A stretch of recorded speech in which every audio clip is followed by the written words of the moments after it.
As Martin said, I'm the restriction process coordinator at ECHA. I wasn't when I started the microplastics work. I was just managing that particular project.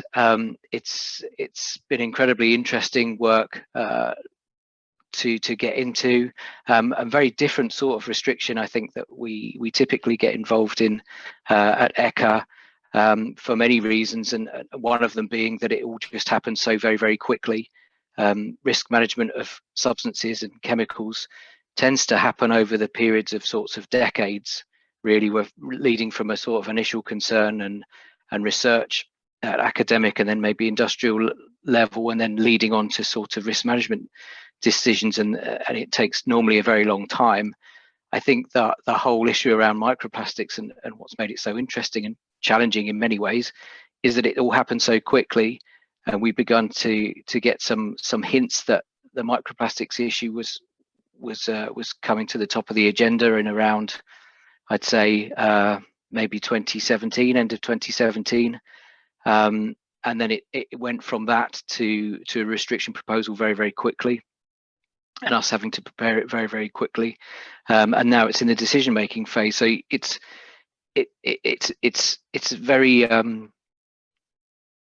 exciting times, I think, to be involved in this sort of restriction, and it's good to see how the European sort of model can move so quickly when necessary to try and introduce risk management around certain substances when they're considered to be of concern.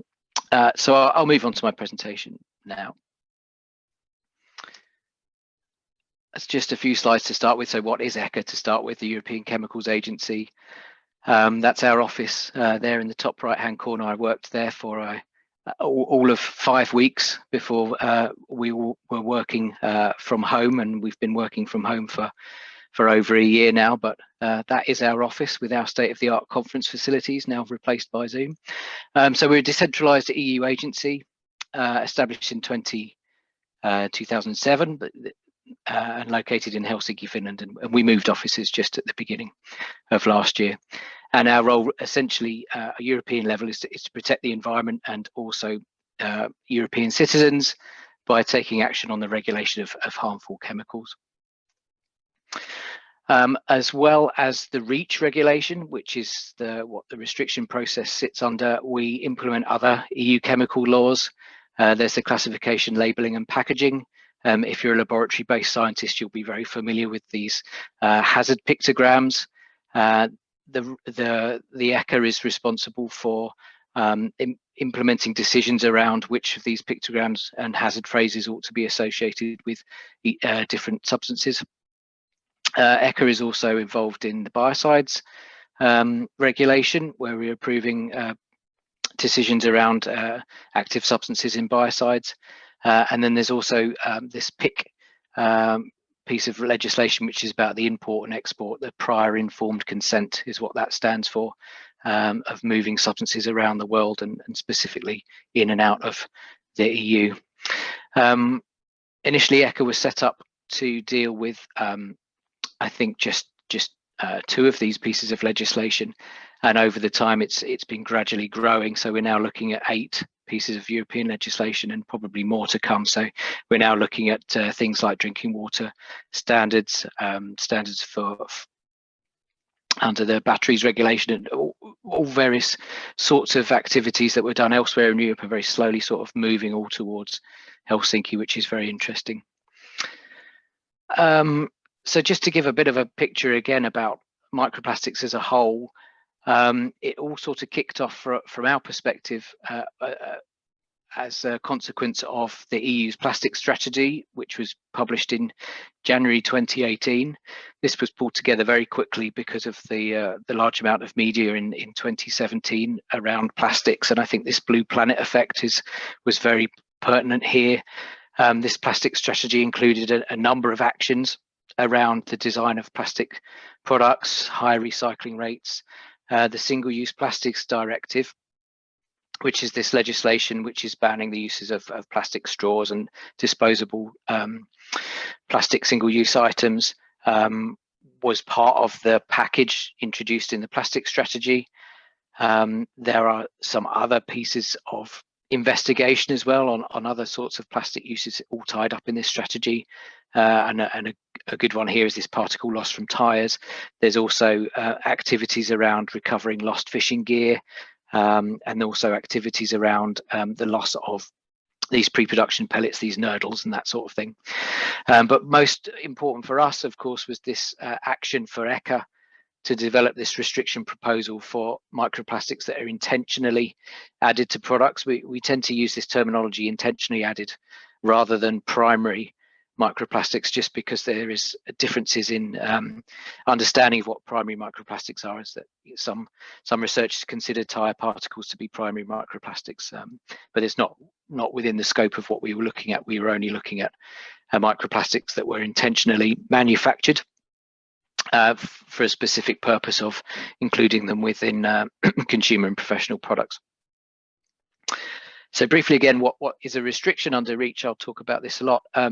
It's a safety net measure basically that kicks in whenever existing EU legislation or another process under REACH, like the registration or the authorization or the evaluation titles, if they're not working when it comes to addressing an EU risk, then the restriction is there as a safety net, and it's very flexible. It can comply across substances, very diverse uses of substances, and it can be any condition on the manufacture of that substance, on its import, or on its use, either by itself or in a mixture or in an article. So really, where there's a problem and nothing else can solve it, then a restriction tends to be where people go.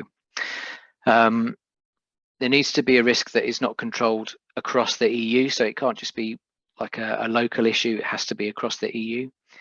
ECHA can develop these proposals for restrictions if they're invited to by the European Commission, but member states, they have the right to initiate a restriction process if they wish, and they develop those themselves and then submit them to ECHA for this peer review, this opinion making phase. That's on here, where we talk about evaluation. So when I talk about ECHA, there's various different flavors of ECHA. I'm part of the ECHA Secretariat, so I'm a staff member. When it comes to evaluating these proposals, restrictions, there are two scientific committees: the Risk Assessment Committee, called the RAC, and the Socio-Economic Analysis Committee, called SEAC, and they have members appointed from experts from member states. They don't represent member state interests. They're independent scientists on these committees. They're also considered to be part of ECHA, but they're not staff members, but they take this sort of peer review role when it comes to looking at either restriction proposals from member states or restriction proposals prepared by the ECHA Secretariat. But we're primarily scientific organisation. We're not decision making around restrictions. This is important.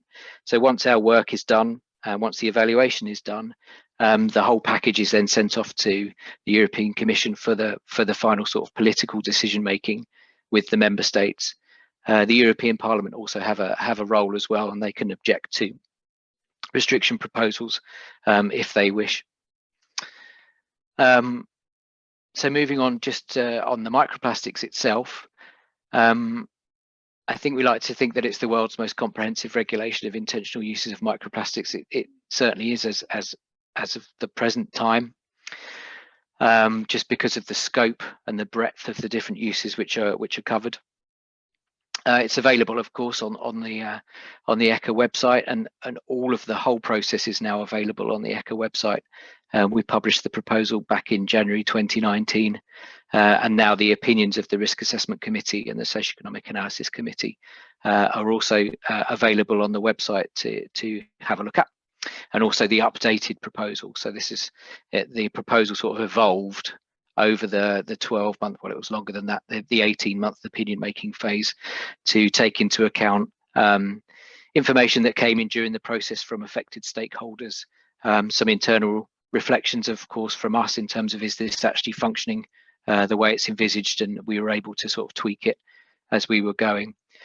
So officially it's now in the decision making phase. It's in the hands of the Commission, and they are very busy. The different services involved, DG Grow, which is the sort of the DG involved in innovation and that sort of thing, and DG Environment, they're the two commission services which are responsible for REACH, and they're collaborating on the actual legal proposal.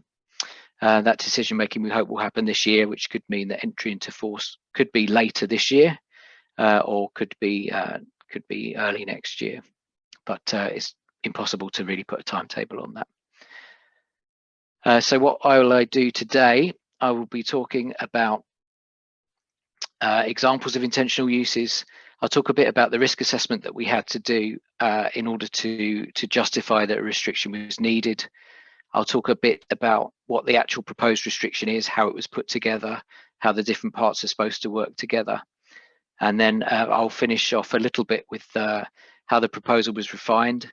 And then in order that this is a slightly interesting seminar, perhaps I will talk about the controversy around the lower size limit. I think it's quite interesting to discuss.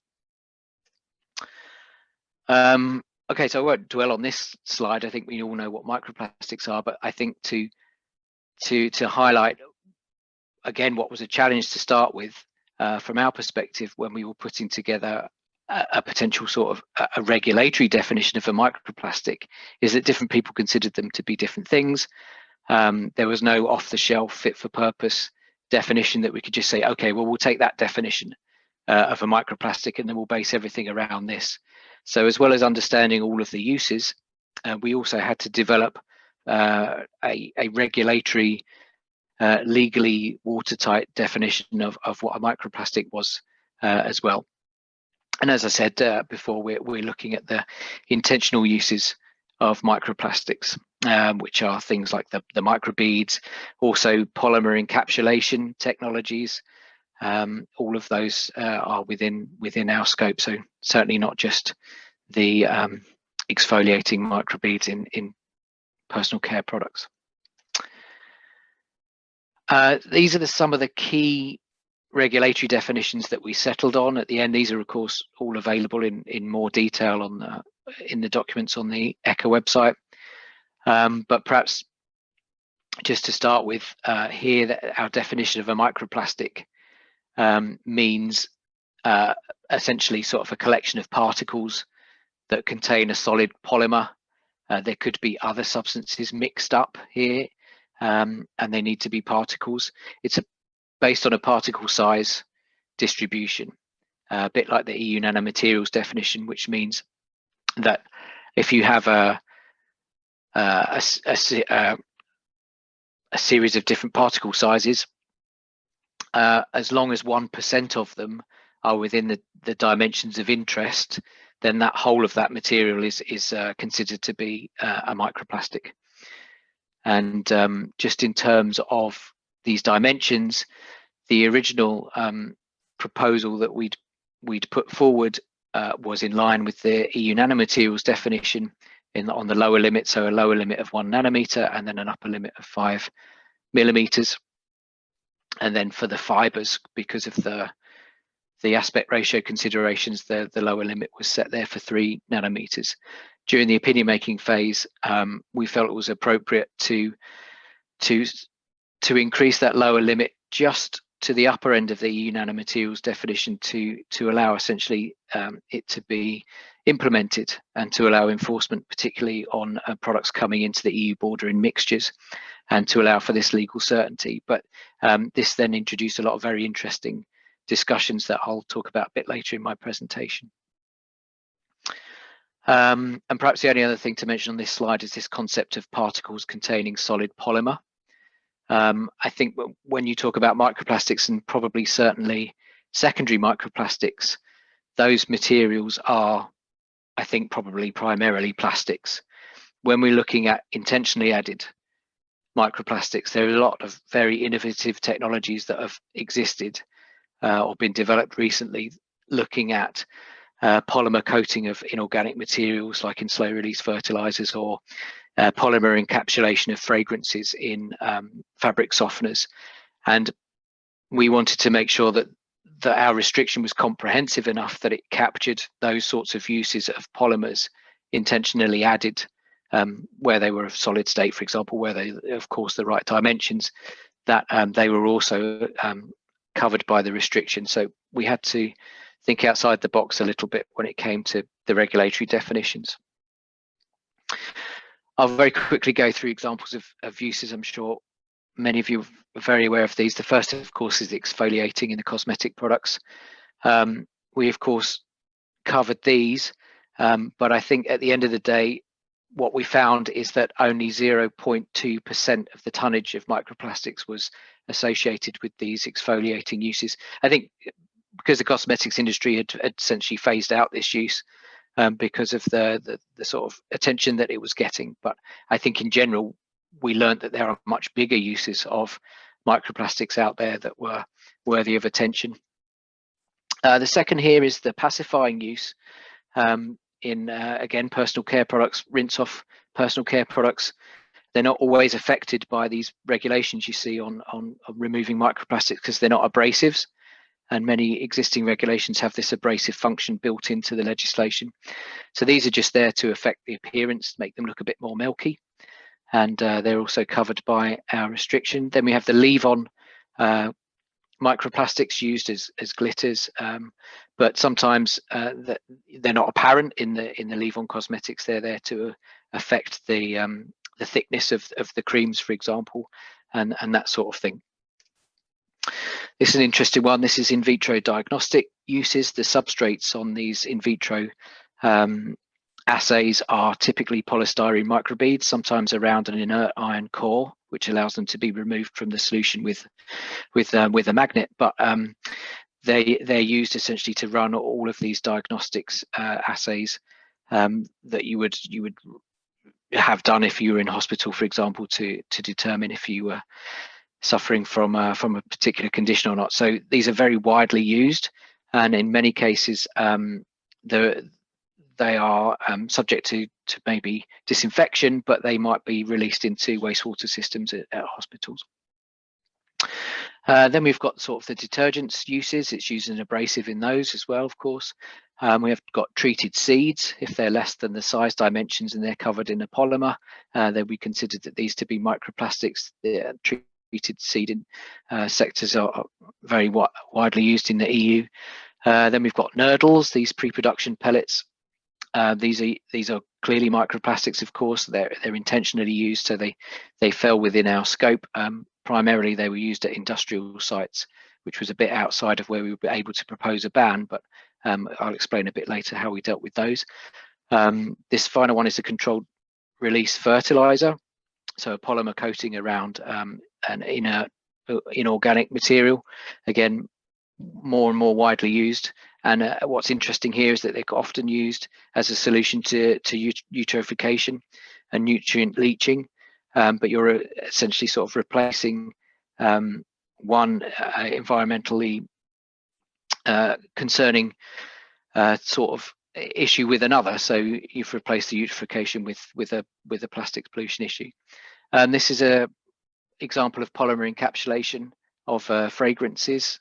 So very tiny particles. This is scanning electron micrograph, but they exist in your fabric softeners, and they allow the fragrance to be released over time. The polymers around the outside of them are persistent, and of course they'd be washed off into the wastewater along with any sort of secondary microplastics from synthetic clothing. Then we have football that I mentioned. This is actually the largest use of microplastics in the EU we found, and also one of the largest contributors to releases. If anyone's ever played on one of these pitches, and I'm sure that you have, you will always walk away from the pitch with these in your shoes and your clothes, and they'll then be just gradually dispersed into the environment away from those pitches if there aren't good risk management measures around those pitches to ensure that doesn't happen. Latex paints. These particles are here. They're intended to coalesce on your wall, but if you rinse off your brushes before the particles have coalesced, then you're releasing microplastics into the drain.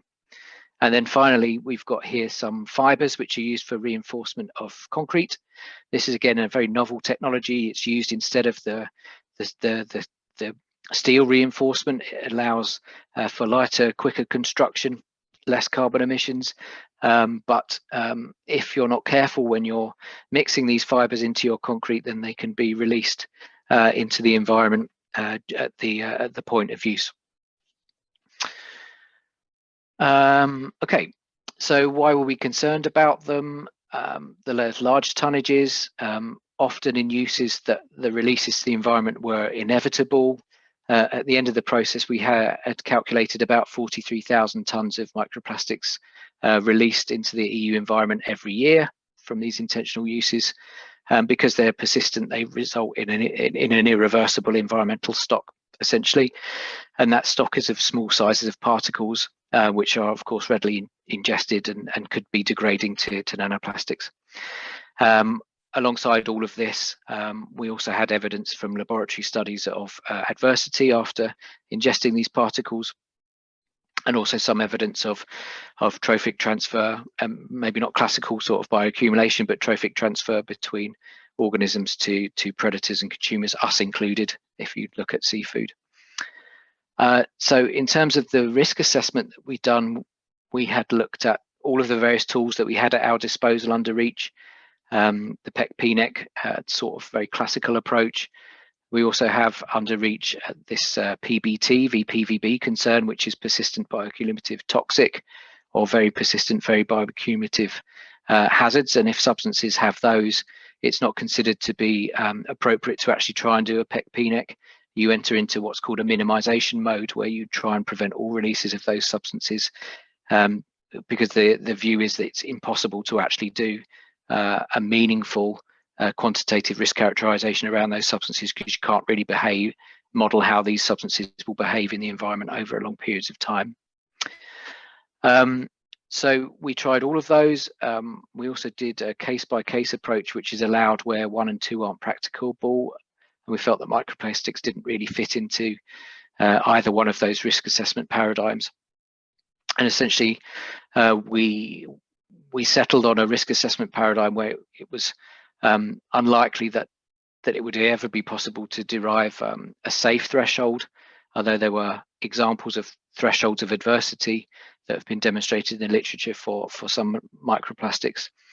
And then this was complemented by a view that over long time horizons, because of the persistence, any safe threshold that you might be able to demonstrate at some point in time would inevitably be exceeded. And because of that, we were able to conclude that the intentional uses of microplastics, where these were resulting releases to the environment, posed a risk that wasn't adequately controlled.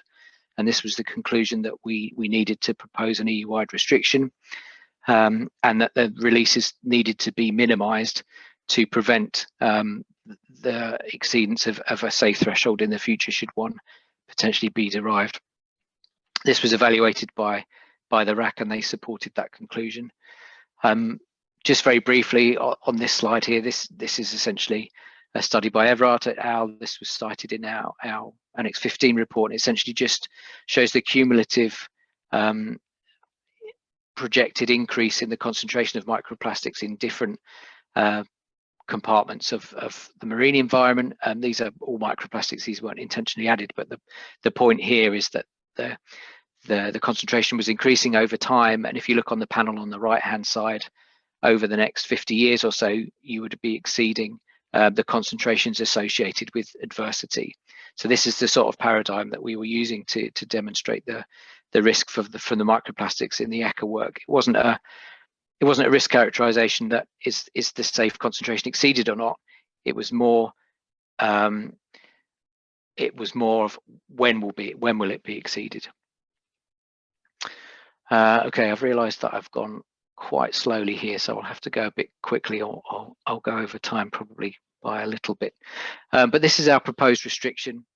It has 4 elements in it. The first is a ban on placing on the market of the microplastics in products where the releases to the environment are inevitable. So this, of course, covers all of the cosmetic products. It covers the cleaning products. It covers the slow release fertilizers. And alongside that, there are some derogated uses of polymers that can continue, essentially because they don't fulfill all of the hazard risk elements of microplastics. So natural polymers, polymers that can be demonstrated to be biodegradable according to the criteria that are included in the restriction, any polymers that are soluble, and also in some instances uses where there are minimal releases, and these IVDs was a use that was considered to have pretty minimal releases.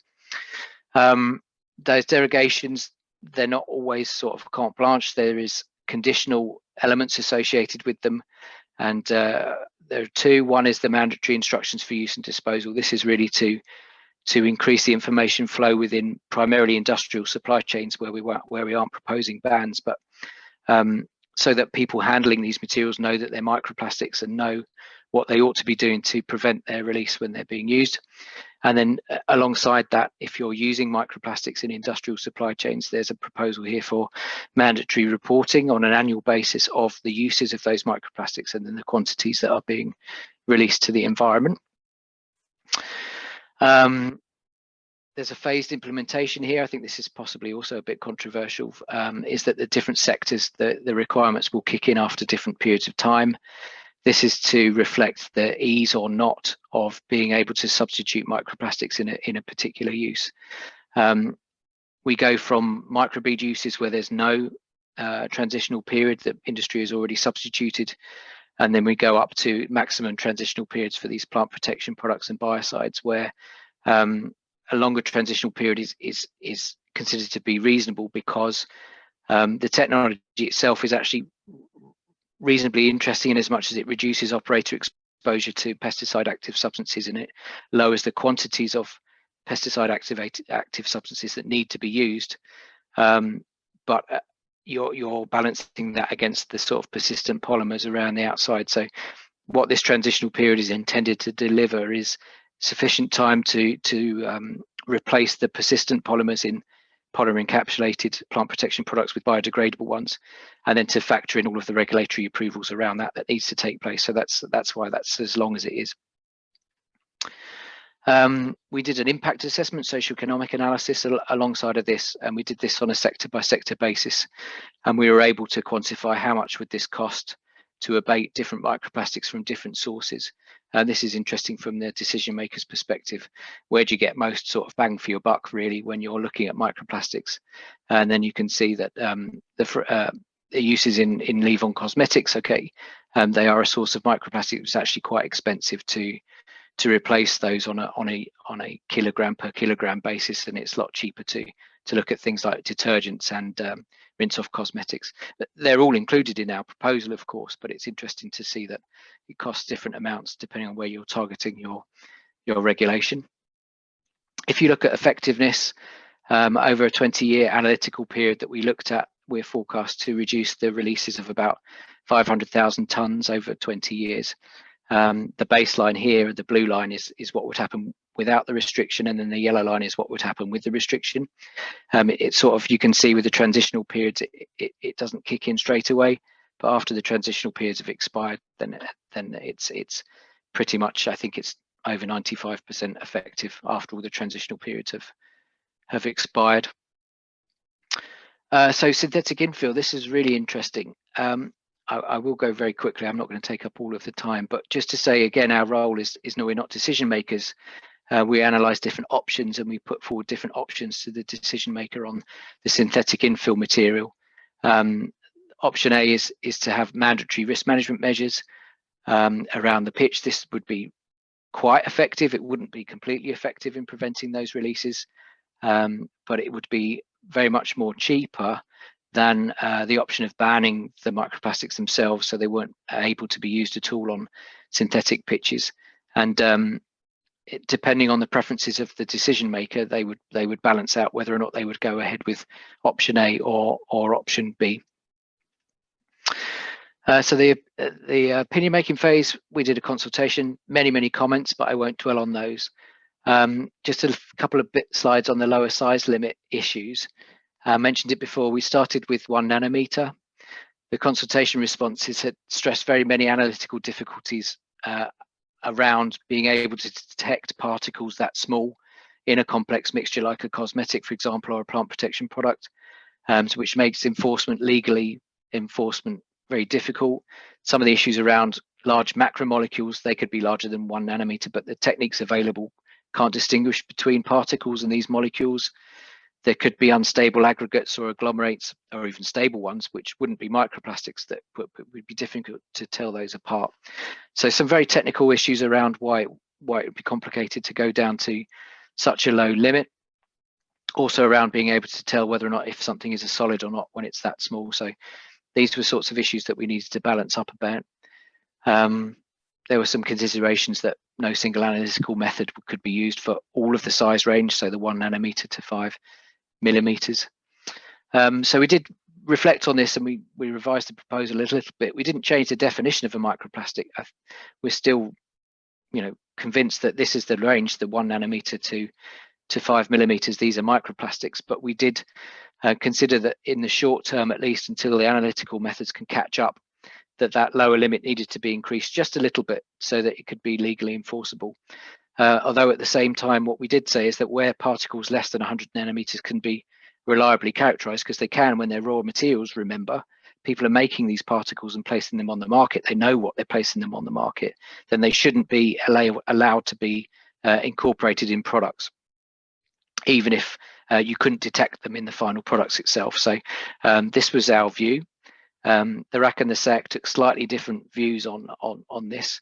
The RAC was saying, well, okay, you don't need a lower limit at all. You could get this regrettable substitution if you increase the lower limit. And they were stressing that this analysis isn't always needed for enforcement. So this paper-based enforcement could be the way to go. And then SEC was saying that 100 nanometers would seem to be needed if document-based enforcement wasn't possible, at least in the short term.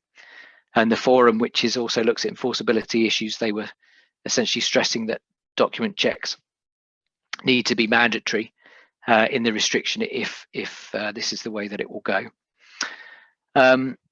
Maybe we'll pick up this a little bit in the Q&A, so I don't have to go on it a bit more here. But I think there's been a lot of focus on this lower limit, but from our perspective, it's a sort of an edge case. Perhaps it's limited in terms of the risk reduction around the whole restriction. If you look at synthetic microplastics in football pitches, which is the biggest source of microplastics, if you look at them in the agricultural uses, they are in fertilizers. They're not going to be substituted with smaller nanomaterials and have the same properties. So there will be some issues around this, I'm sure, but in the bigger picture, we're quite comfortable with this. So what's next? As I mentioned before, decision-making phase. So we all are waiting with our fingers crossed to see what the politicians and the commission make of the proposal and what is eventually adopted. So sorry for going over a little bit, but that's my presentation finished, and any questions, happy to answer them.